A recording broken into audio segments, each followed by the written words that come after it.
मारे गए गुलफाम। जी हाँ, ये हाल है बिहार के उन नेताओं का जो लोकसभा की उम्मीदवारी के लिए इस कदर आश्वस्त थे कि क्षेत्र में प्रचार प्रसार तक में जुट गए थे।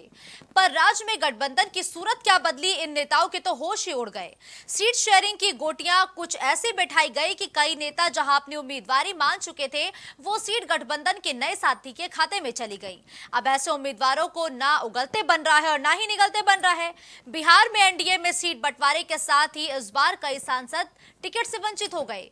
इस चुनाव में पिछले चुनाव की तुलना में एनडीए की तस्वीर बदल गई। गठबंधन में जीतन राम मांझी की पार्टी हम और उपेंद्र कुशवाहा की पार्टी राष्ट्रीय लोक मोर्चा के शामिल हो जाने से ये तस्वीर बदली हुई सी नजर आई।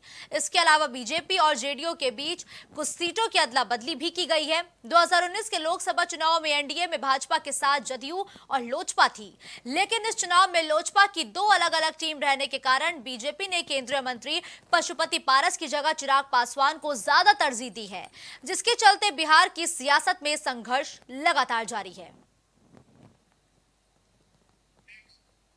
तो बिहार की सियासत में जबरदस्त तरीके से उठापटक देखने को मिल रहा है। बिहार राज्य से 40 लोकसभा सीटें आती है, जबकि 39 सीटों पर भारतीय जनता पार्टी और पूरे एनडीए के कुनबे ने मिलकर जीत हासिल की थी। एक सीट महागठबंधन के खाते में गई थी। ऐसे में अब मोदी और नीतीश की दोस्ती की जो सूरत है वो कैसी देखने को मिलेगी बिहार में, ये देखना दिलचस्प होगा, क्योंकि जैसे ही एनडीए की तरफ से सीट शेयरिंग की गई, बिहार के सियासत में एक बड़ा उठापटक देखने को मिल रहा है।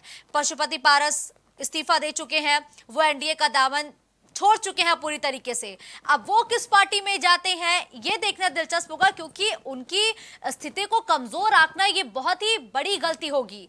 पशुपति पारस एक कद्दावर नेता थे। जब 2000 में जब नीतीश कुमार महज 7 दिन के लिए सीएम बने थे, तो उसमें भी पशुपति पारस को मंत्री बनाया गया था। तो बिहार की सियासत में पशुपति पारस की जगह क्या है, ये इस इतिहास के जरिए समझा जा सकता है।